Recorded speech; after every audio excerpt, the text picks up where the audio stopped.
Lakshmi bulletin की शुरुआत इस वक्त की एक बड़ी खबर से करेंगे। भारत नेपाल सीमा पर 20 ड्रोन देखने को मिला है। देखिए, मधुबनी के कमला बीओपी इलाके में ड्रोन दिखे हैं।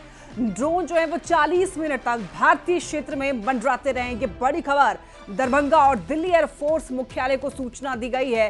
भारत नेपाल सीमा पर यहां पर ड्रोन देखने को मिले हैं, दर्जन ड्रोन, और इससे हड़कंप मच गया है। पटना से लेकर दिल्ली तक हड़कंप मच गया है। बताते चलें आपको, प्रधानमंत्री नरेंद्र मोदी के बिहार दौरे से ठीक पहले भारत नेपाल सीमा पर बड़ी संख्या में देखिए ड्रोन की आवाजाही देखी गई है। एसएसबी के अधिकारी इसकी पुष्टि कर रहे हैं, लेकिन देखिए नेपाल अब तक इस घटना से इनकार कर रहा है। हालांकि अभी तक आधिकारिक तौर पर पुष्टि नहीं की गई है। एक्सक्लूसिव तस्वीरें आप टीवी स्क्रीन पर देख पा रहे हैं। ये रात की तस्वीर, आम लोगों ने वीडियो बनाया है और इसे शेयर किया गया है।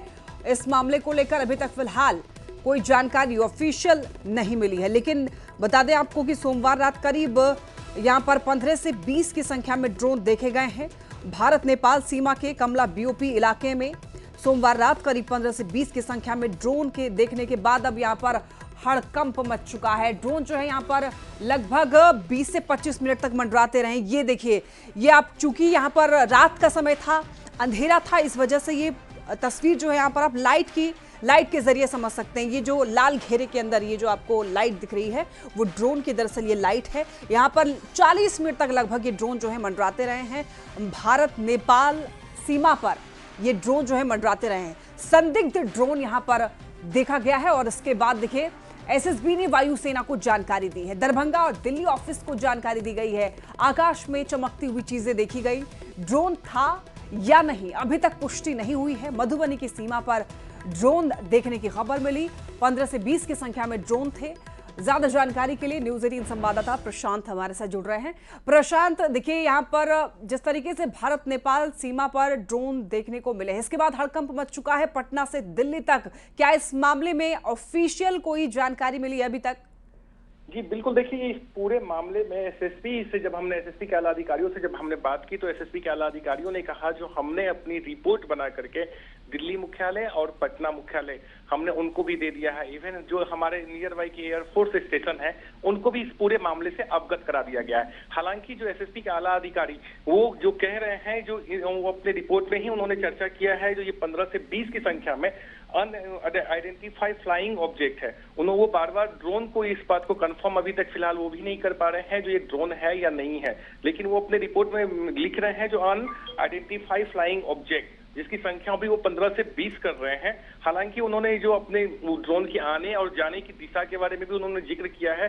जो नॉर्थ वेस्ट यानी वो ड्रोन नेपाल से आकर के वो इंडिया साउथ ईस्ट में वो ड्रोन आया है और वापस वो उसी दिशा में वो ड्रोन वापस नेपाल की ओर चला गया है। हालांकि उन्होंने नेपाल के आला अधिकारियों से भी उन्होंने जब बातचीत की है तो उनके द्वारा ये नहीं बताया गया है जो उनका कोई यहाँ पर एक्सरसाइज चल रहा था। तो इस बात को लेकर के एक बार फिर से और ज्यादा संशय हो जाता है जो आखिर नेपाल सरकार के द्वारा कोई एक्सरसाइज नहीं किया जा रहा था, जिसकी सूचना जो एसएसबी है उनको थी। इसके बावजूद आखिर भारतीय सीमा में ये अनआइडेंटिफाइड ऑब्जेक्ट कहाँ से आया, कैसे आया, और खास बात यह है जो ये लगभग 1 घंटे तक ये मंडराता रहा और वापस वो नेपाल में चला गया।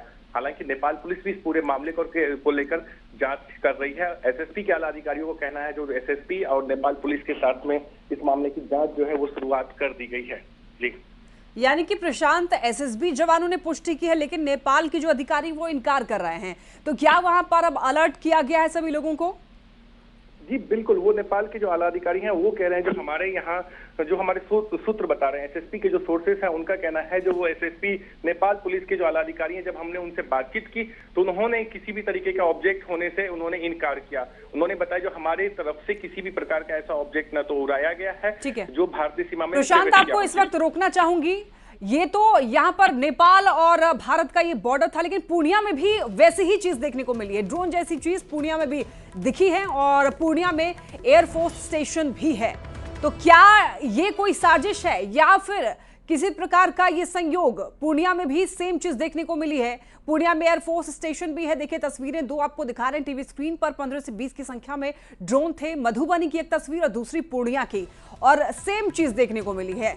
तो दोनों जगह पर अब ऐसी चीज देखने को मिली है। इसके बाद अब शक काफी ज्यादा गहराता जा रहा है और सवालों के घेरे में इसीलिए है कि क्या ये किसी प्रकार का वहां पर ये संदिग्ध, ये जो चमकती हुई चीज दिखाई दी है, या कोई ड्रोन, ये कोई साजिश है या फिर इसके पीछे कोई और वजह है? ज्यादा जानकारी के लिए हमारे साथ कुमार प्रवीण जुड़ रहे हैं। प्रवीण, देखिए यहाँ पर चमकती हुई चीज दिखाई दी है। कल रात में मधुबनी की से भी तस्वीर सामने आई और पूर्णिया से भी तस्वीर जो है वो सामने आई है। तो क्या ये वाकई ड्रोन ही है? क्या कोई ऑफिशियल जानकारी इस मामले को लेकर? देखिए, रात में लगभग 8 से 8:30 के बीच में, 8:15 के आसपास में कुछ चीजें आकाश में दिखाई दी और लोगों का कहना है कि ये ड्रोन जैसा चीज दिख रहा है और 15 से 20 की संख्या में था और कुछ देर आकाश में मंडराया, उसके बाद फिर चला गया। कुछ लोगों ने, स्थानीय लोगों ने उसका वीडियो भी बनाया है जो आज सोशल मीडिया पर भी वायरल हो रहा है। और इस बाबत हमने पूर्णिया के जिला पदाधिकारी से भी बात किया है, तो हालांकि उन्होंने स्पष्ट कुछ नहीं बताया। उन्होंने कहा कि इसके बारे में पता करते हैं, अभी तक मेरे पास ऐसी कुछ जानकारी नहीं है, लेकिन पता करते हैं। लेकिन ये क्या है नहीं है ये अभी कुछ क्लियर नहीं हो पाया है, क्योंकि बगल में एयरफोर्स स्टेशन है और एयरफोर्स स्टेशन पर सिक्योरिटी की काफी व्यवस्था रहती है।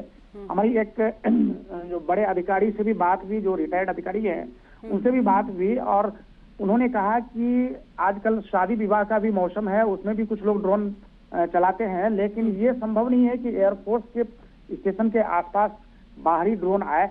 लेकिन जो भी होगा अभी इसकी जांच की जा रही है कि आखिर क्या है नहीं है। और क्योंकि ये संवेदनशील मामला है, यहाँ एयरफोर्स स्टेशन होने के कारण यहाँ पे सिक्योरिटी की काफी हाई व्यवस्था है, तो ये कहाँ से आया है और क्या चीज है, क्या ये कोई दुश्मन देश या कोई दूसरे देश का है या लोकल कुछ है, ये सारी बातों पे अभी पता किया जा रहा है।